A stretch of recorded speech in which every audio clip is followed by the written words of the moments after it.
agak sedikit penasaran gitu ya, Mama Papa. Maksudnya sanksi ini seperti apa sih? Kan biasanya kalau disiplin ya harus ada sanksi gitu ya. Terus kalau kita nggak memberikan sanksi atau hukuman, terus gimana dong anaknya? Dia tahu itu benar atau tidak gitu ya. Nah, coba bisa kita tanyakan kepada Bapak Bambang gitu ya, Bapak, mengenai sanksi ini gitu, Pak. Ini maksudnya seperti apa ya, Pak ya? Silakan, Bapak. Jadi sanksi itu ada, memang setiap orang berbeda-beda penerapannya sesuai dengan anaknya. Jadi ketika seseorang, tadi kata Bulan, tidak taat kepada aturan yang dibuat, umumnya diberikan sanksi. Nah itu bisa bermasalah. Ketika diberikan sanksi kan berarti hak anak diambil. Anak menjadi tidak nyaman. Nah, apapun bentuknya, ketika hak diambil, si anak, wah nggak enak kan. Akhirnya si anak kan tidak tahu pentingnya belajar atau tidak. Akhirnya tertanamlah di kepala pikiran anak.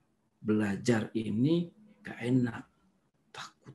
Dan akhirnya dia bisa pura-pura belajar karena takut kena sanksi, berbahaya. Karena dia tidak mau kena sanksi, dia pura-pura belajar. Siapapun orang tidak mau kena sanksi. Yang repot, kalau disuruh belajar dipaksa, anak duduk di meja belajar, secara tidak langsung dia pura-pura belajar, secara tidak langsung orang tua lagi mengajari anaknya berbohong, pura-pura belajar. Hati-hati, ini berbahaya. Pura-pura belajar, mau nggak punya anak pura-pura belajar? Ada mama lagi, main lagi, begitu. Itu sangat berbahaya. Satu itu, ya. Secara tidak langsung mengajari berbohong sejak usia dini. Kan belajar masalah pikiran. Nggak ketahuan pikiran kemana-mana. Wah itu. Kedua, ketika sanksinya tidak enak tadi, harus menulis dengan baik. Lama-lama, waktu kecil dia terpaksa, mau saja dia menulis. Menulis kan kelihatan ya. Nah, nanti ketika sudah waktunya usia 10 tahun atau bisa memprotes, dia akan protes. Belajar tidak enak, menjadi malas belajar. Ini. Untuk itu sangat diwaspadai. Ini anak usia dini. Kenapa orang tua bisa? Karena umumnya tadi kata Bu Set, belum paham tujuan utama dari pendidikan. Umumnya agar pintar. Anak tua bagus, tetapi bukan pintar. Itu pintar tujuan bukan utama, tujuan khusus sementara. Tujuan utama pendidikan adalah harus bahagia, selamat. Itu dulu.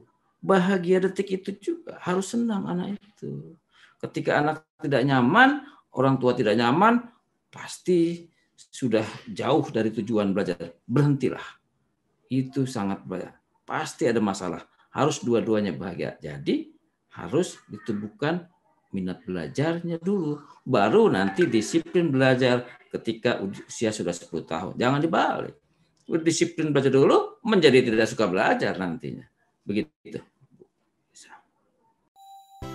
Ingin mendapatkan update terbaru dari TV Bimba?